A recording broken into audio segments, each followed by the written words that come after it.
The thing about it is the four of us sort of write very different songs, and so it's kind of, it keeps us going. I mean, if everybody wrote the same kind of thing and we all appeal to the same kind of people and everything, then it would be a bit boring. I mean, we just have four totally diverse personalities and different egos, and that runs riot, and that's good. So we still fight, and we still fight like kids. Every time I'm in the same room with Brian, there's, you know, within 5 minutes we sort of... Sparks flying. I haven't hit him yet. But there's still time. Is that a possibility, really? Well, I bet you'd like to be there. No, he writes, I mean, especially now, I mean, we've total extremes. I mean, he's still into the heavy metal type stuff, which is fine, you know. I've just sort of moved away from it. I'm more into the black kind of thing. I like, you know, more the disco, more... I like to try different things every time. And, you know, in the early days we came through the heavy metal thing. Hi, I'm Lisa Robinson on Radio 1990, and I'd like to welcome my very special guest, Freddie Mercury. Why haven't you done any interviews in the past few years? Because I hate them. Why? I just hate them. I hate talking to people I don't really know.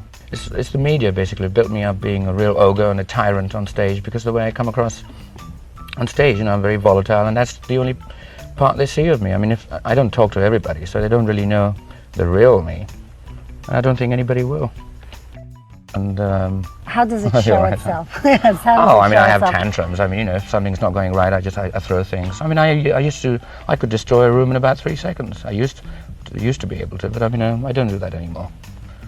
You say destroy a room, you mean like on tour, that kind of trashing of a hotel room? Hotel room. Like Sometimes it was even in my own apartment, and then it got a bit expensive, and all those lalique vases being thrown at. And so the single itself, titled We Are the Champions, the lyrics in We Are the Champions could almost be read in many ways.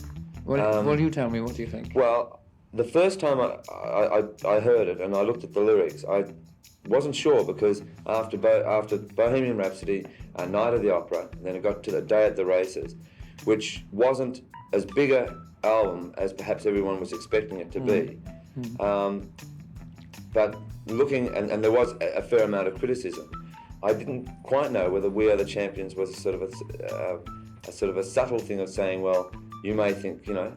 I mean, I think we always write songs like that. It really is up to the listener to make up its interpretation. I think it's nice. I think up to now, I think even now, it's got to a stage where we do it subconsciously, you know. I mean, and we write, especially my songs. I mean, they don't state very categorically. I mean, they're very sort of, they can go into different sort of areas, and I like that, actually. I mean, it's a nice escape for me from the writer's point of view. Do you feel that Night at the Opera is perhaps you've reached a climax at a certain stage in your career? Because I believe it's definitely the best that you've ever done.